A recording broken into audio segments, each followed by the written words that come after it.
Good evening friends. हम यहाँ पर आरपीएससी फिज़िक्स फर्स्ट ग्रेड की तैयारी कर रहे हैं और लास्ट लेक्चर में हमने कॉन्फ़िगरेशंस देखे थे और ट्रांजिस्टर के कैरेक्टरिस्टिक्स देखे थे और लास्ट में मैंने ये 4 पॉइंट लिखवाए थे आपको, तो यहाँ तक हमारा कंप्लीट हो गया था। अब इसके बाद एक टर्म आई है लीकेज करंट, तो वो मैं आपको समझाती हूँ कि होता क्या है लीकेज करंट। कई लोगों को पता होगा तो कोई बात नहीं है, फिर भी एक बार दोबारा समझ लीजिए लीकेज करंट क्या होता है। तो नेक्स्ट आपका टॉपिक जो रहेगा ये बीएससी से रिलेटेड पार्ट है, लीकेज करंट।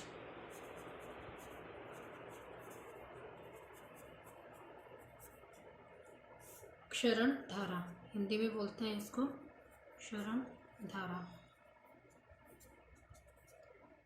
मैंने इसकी डेफिनेशन बताई थी कि जब हम इनपुट वाले पार्ट में, जब मेरा जो भी इनपुट है ट्रांजिस्टर में, जो भी फॉरवर्ड बायस में जो इनपुट होता है, उसमें अगर हम करंट को ज़ीरो कर देते हैं तो जो हमें निर्गत में जो करंट मिलता है वो हमारा लीकेज करंट होता है। तो सबसे पहले आप इसकी डेफिनेशन लिखिए।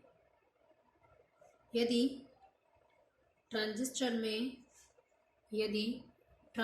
में निवेशी धारा का मान, यदि ट्रांजिस्टर में निवेशी धारा का मान शून्य हो जाए, यदि ट्रांजिस्टर में निवेशी धारा का मान शून्य हो जाए तो निर्गत में प्रवाहित धारा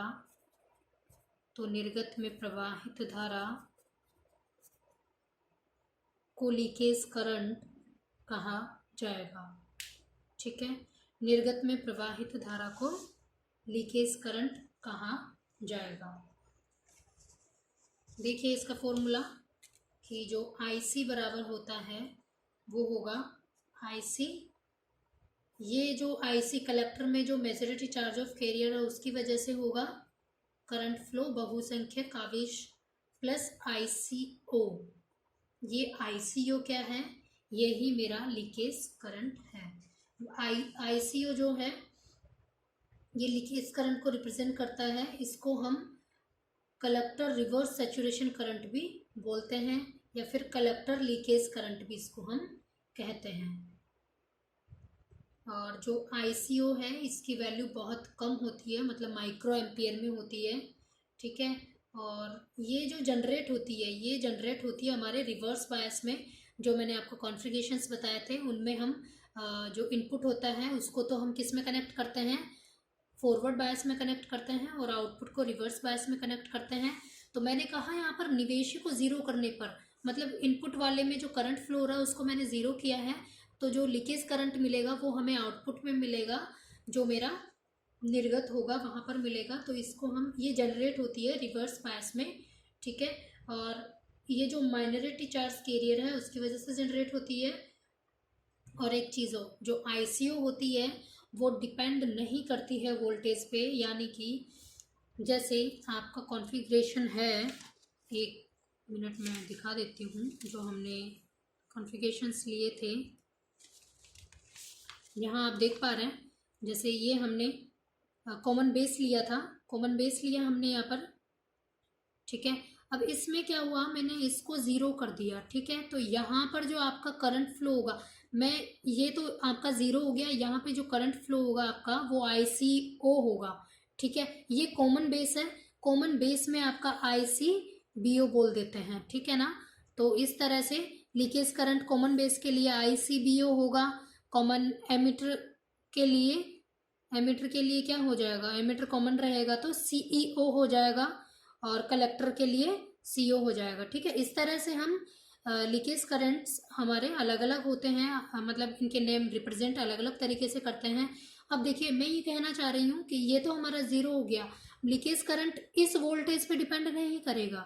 मतलब अगर मैं इस वोल्टेज को बढ़ाती हूँ या कम करती हूँ तो आपका लीकेज करंट पर कोई फ़र्क नहीं पड़ेगा, मतलब वो कम या ज़्यादा नहीं होगा। लीकेज करंट डिपेंड करता है टेम्परेचर पर। ठीक है, मैं यही कहना चाह रही हूँ कि लीकेज करंट जो डिपेंड करता है वो टेम्परेचर पर डिपेंड करता है, ना कि वोल्टेज पे डिपेंड करता है। मतलब अगर हम 1 डिग्री सेल्सियस टेम्परेचर बढ़ाते हैं, अगर मैंने 1 डिग्री सेल्सियस टेम्परेचर बढ़ाया तो जो ICO है उसमें करीबन 7% की वृद्धि होगी। और अगर 10 डिग्री सेंटीग्रेड टेम्परेचर बढ़ाते हैं तो ये डबल हो जाती है।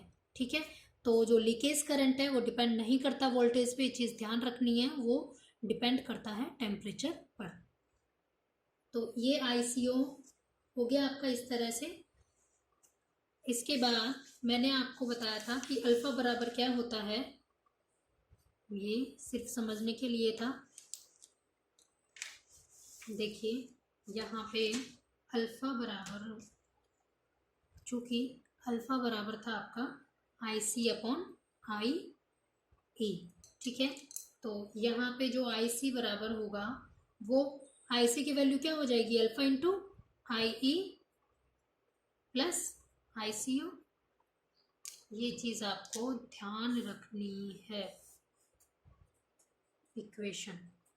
अब देखिए, चूंकि IE बराबर क्या होता है, बेस प्लस कलेक्टर का करंट, IE बराबर IB प्लस IC ये होता है। चूंकि ये चीज़ें आपको, ये फॉर्मूले हैं, ये ध्यान रखने हैं। तो IC बराबर क्या हो गया यहाँ पर, अल्फा, IE की जगह क्या रख देंगे, IB plus IC plus ICO। इतनी बात समझ आ गई है हमें। नेक्स्ट हम, ये है IC है, सॉरी मैंने क्या किया, अल्फा लिख दिया, यहाँ पे IC, ठीक है। अब देखिए आप यहाँ पर ये IC और ये अल्फा इंटू करेंगे अंदर, तो IC बराबर alpha IB plus alpha IC plus ICO। अगर मैं इस अल्फा को इधर लेकर आती हूँ तो ये क्या हो गया, इस वाले को मैं इधर लाऊंगी तो माइनस अल्फा IC हो जाएगा। तो IC कॉमन लिया, क्या हो गया, 1 माइनस अल्फा बराबर अल्फा IB प्लस ICO, ठीक है। अब मैं 1 माइनस अल्फा को इधर भेज देती हूँ, तो IC बराबर क्या हो गया मेरे पास, alpha IB upon 1 minus alpha plus ICO upon 1 minus alpha. इतना समझ आ गया है। इसके बाद यहाँ तक लिखने के बाद देखिए,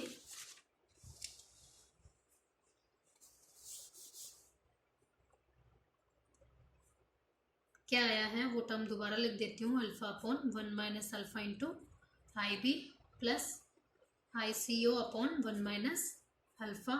अब देखिए, चूंकि बीटा बराबर होता है अल्फा अपॉन 1 माइनस अल्फा, या 1 अपॉन 1 माइनस अल्फा बराबर हो जाएगा 1 प्लस बीटा, ठीक है। ये फॉर्मूला आपको ध्यान रखना है, अल्फा बराबर क्या होता है, बीटा बराबर क्या होता है। तो यहाँ पर अगर हम वैल्यू पुट करते हैं तो IC बराबर क्या हो गया, अल्फा अपॉन 1 माइनस अल्फा क्या हो गया, beta into IB plus 1 minus alpha